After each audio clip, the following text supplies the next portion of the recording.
Welcome to the podcast, guys. I hope you're having a great Monday. We're talking about ways that you can pray for your pastor. So hopefully your pastor is fresh on your mind from being in church yesterday and seeing him and listening to him. And maybe you're thinking about, how can I be praying for my pastor? Well, I have a pastor's son with us today. This is Drew Brewer. He's been helping us with some ideas on how we can pray for our pastor. And the final thought, Drew, what's one last thing that we can be praying for our pastor? I think this one applies more than the others, even to the family as well, the pastor's family. Okay. Is this idea of praying for their passion in ministry, especially over long periods of time that can wane and it becomes drudgery. And I think oftentimes, more than anybody, the pastor's family is tempted to become disengaged, less excited, less passionate about ministry. And I can even think anecdotally, growing up, it's like the church is a competitor for my father's attention.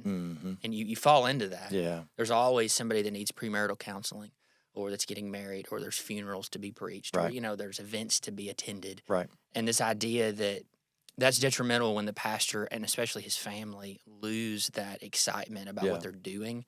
And in Philippians 2, which we quoted last week, but Paul says in 17:18, even if I'm being poured out as a drink offering upon the sacrificial offering of your faith, I'm glad and I rejoice with you all.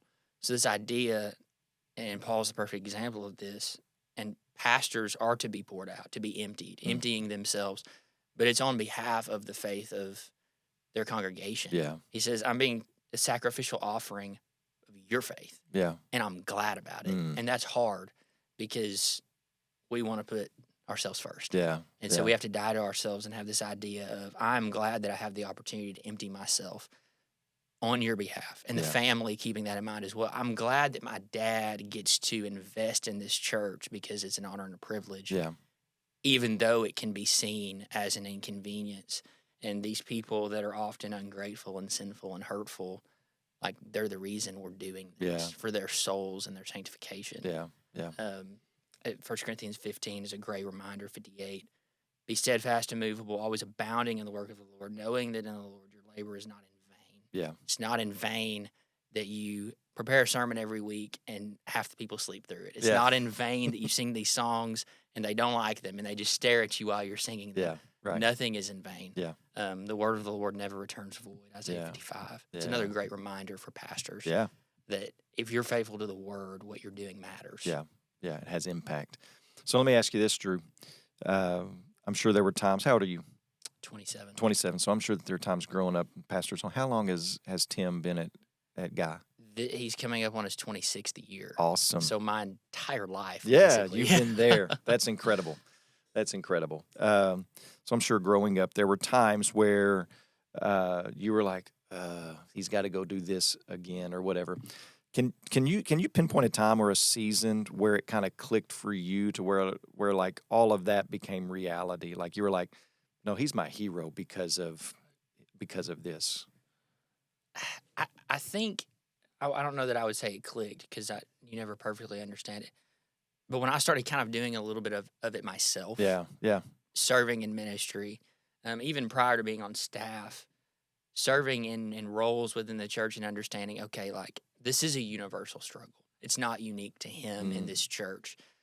You talk to pastors all the time and pastors' kids all the time who, they throw around the term church hurt or whatever. And I hate that because it's just people hurt. It's not church hurt. Yeah. People hurt people. Yeah. And hurt people hurt people. But this idea of it's worth it, and you have to remind yourself that from the Word of God. Right. Because if you just look at it at face value, it's not worth it. Right. It's time, it's energy, it's your life that you're handing over to these people. Mm-hmm. And sometimes they don't care. Right. And we've been blessed. I've been blessed for our church that they love us so well. Yeah.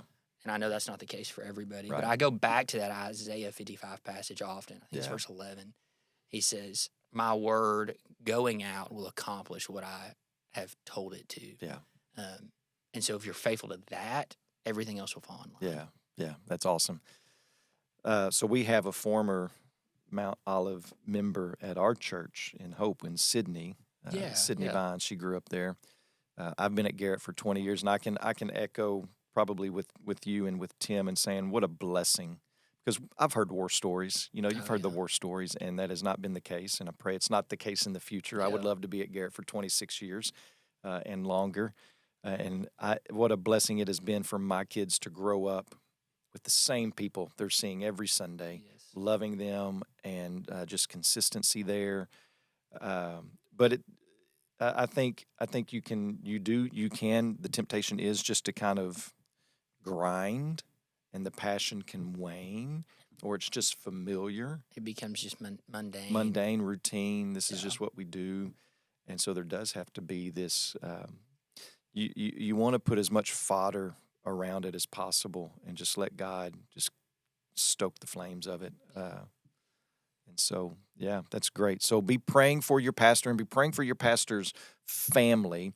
I oftentimes think about, when I got married, my wife, Christy, knew she was marrying a pastor, right? It's good she knows what she signing knew up what for. she knew what she was getting into, but your kids don't. Like, they're born into it. And so it's not like they have the choice. Yeah. Right? They're just, that's just who they are. Yeah. And so oftentimes think about that and pray about that for my own kids. That you want your kids to love ministry like you do. Absolutely. And that's hard, because sometimes you see your church members doing things and you're like, you're going to make my kid not like ministry. Yeah. And that goes back to, I think it was last week's, the peace amongst one another, the unity. That's what will make them love the church, those relationships. Yeah. And to have the sense of, I've got to have this. Like, I want, whenever our kids leave the house, if they leave our area, I want them to be. I don't want to have to tell them the priority needs to be to find a church. I want them to be like, I've got to find a church. It's a given. It's not even a question. Yes, and I want them to find a church like Garrett, right? Like, I want them to find people like we have at Garrett. I just want that for them. I think it's been so beneficial. So, all right, guys. So, Drew has done you a great service in giving you all of these P words. All right. So, pray for your pastor's perseverance. Pray for your pastor's preaching, that it be sound and that it be clear. Pray for your pastor's purity. Pray for the peace in your pastor's heart, but peace in the church. And also pray for your pastor and his family, their passion for the gospel and gospel ministry within the church. So you have been greatly helped this month on how you can support and get up underneath and encourage and hold up your pastor. And so I pray that you take action on these things. Thanks a lot, Drew.